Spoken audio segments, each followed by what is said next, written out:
All right. So let's go over this Red Scare reading real quick.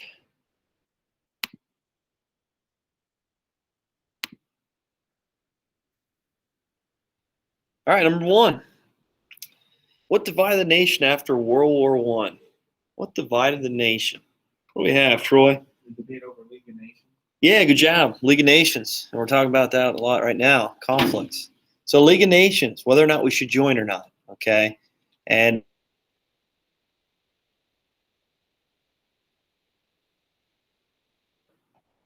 what do you think? Schultz? Yeah, we're isolated, right? We're so far away from these European countries. And history has been telling us, right, if we get involved with European countries, what's going to happen? What's sure to happen next? War, right? War is about to happen.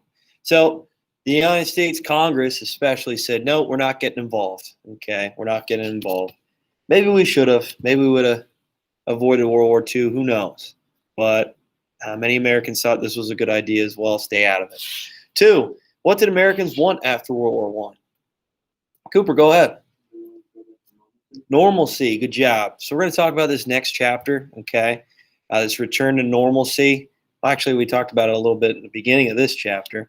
So this return to normalcy and how many Americans want to just get back to work, right? Get back to staying isolated, away, out of these European affairs, okay? And just focus on American lifestyle, okay? The American people. Good. 3, summarize the 3 trends in American society that resulted from normalcy. What do we have? What we got? Hartman, what do you have for 3? Where didn't you get there?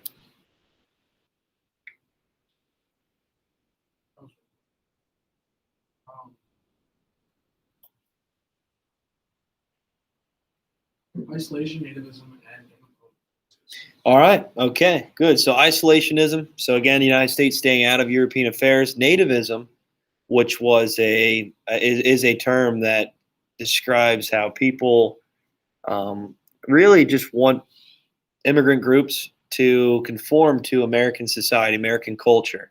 All right. So it's kind of like forgetting about their society, or forget about their culture that they brought with them from Europe, okay, wherever they're from, and conform to American society. That's what nativism is. Okay. And yeah, there might be some racial tensions as well that are tied together with that term. All right. Good. 4, why did the Tsar of Russia surrender his throne? I know I talked about this. Why did he surrender his throne? Emma, do you have this one? I just put that like nobody was listening to it. All right. So yeah, with World War I, we know that Russia was falling behind at the world stage. Okay, and the Tsar actually just kind of pushed Russia into World War I. He thought a win in war, okay, a win in a war against these European countries, especially Germany, is going to boost Russia to a world power. Okay, but that didn't happen, right? A lot of it because he didn't supply his people with the food and resources they need to live. So he was overthrown. Okay, he was overthrown. A lot of that had to do with harsh, I guess you say, punishments from the Tsar himself and using the military on the people. 5, what was the name of the revolutionaries that called themselves, and what did it mean? What do we have for 5? Kira, what do you have for 5?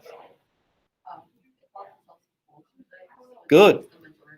Yeah, good job. So Bolsheviks, the majority, the working class, all right? These are the people that are going to work, working in the industries, the factories, doing all the hard labor, okay? They're rising against the proletariat, which is the business owners, the elite status people, okay? So this is, in other words, the working class people. 6, describe what communist speakers wanted. What do they want? Schultz, you got this one? Overthrow capitalism. Yep. Get rid of private business, right? Entrepreneurship. Have government control of all business, all systems of social life, economics, right? Okay. And this is going to be a concern all throughout history, which we're going to talk about even more when we get to the 1950s, after World War II. And even today, it's still brought up a lot. 7, who did Communist Party include in the U.S.? Portman? IWW. Okay, good. And we talked about unions as well, right? So unions, this group of workers that come together to fight for better pay, better benefits, right? And safety conditions in the workplace. 8, describe the Red Scare. Describe the Red Scare. Go ahead, Schultz. America's fear of a communist revolution. Good job. This fear of this communist revolution, that communism would take control of the United States and take over. Good. And this came to a point where many Americans were so fearful that they changed a lot of their colors, a lot of their logos, their names. The Cincinnati Reds baseball team had to get rid of their name because it associated with communism. Right? Just the red color. 9, summarize the Palmer-Raids in detail. So Palmer-Raids, real quick, I'll go over it so you have a little bit of time. Palmer-Raids was really just the beginnings of the FBI, what it would be. Okay, but the Palmer-Raids, it was almost like a witch hunt. They're just trying to find people that had socialist, communist ties, okay, and push them out of American society. And there's a lot of court cases on this and how, in ways, the government was taking people's freedoms, especially freedom of speech, okay, and assembly for many of these people that had communist ties and communist relations, okay, for pushing this socialist idea onto the American public. Many of these people were arrested. Okay, many of these people were killed. And like I said before, it was like a witch hunt. This later will result into the FBI. But with the FBI, we all know investigation. We need evidence. Okay, with the Palmer-Raids, they didn't need it.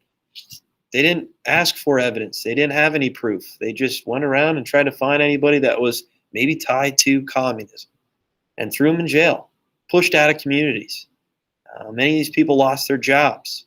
Again, they didn't really have too much backing or proof with it. All right, is there any questions with this, guys? So turn that in. I'll give you points for it. There you go. So reminder, our presentations tomorrow, make sure that you have citations, MLA format. Make sure you have a primary resource. Okay? All right.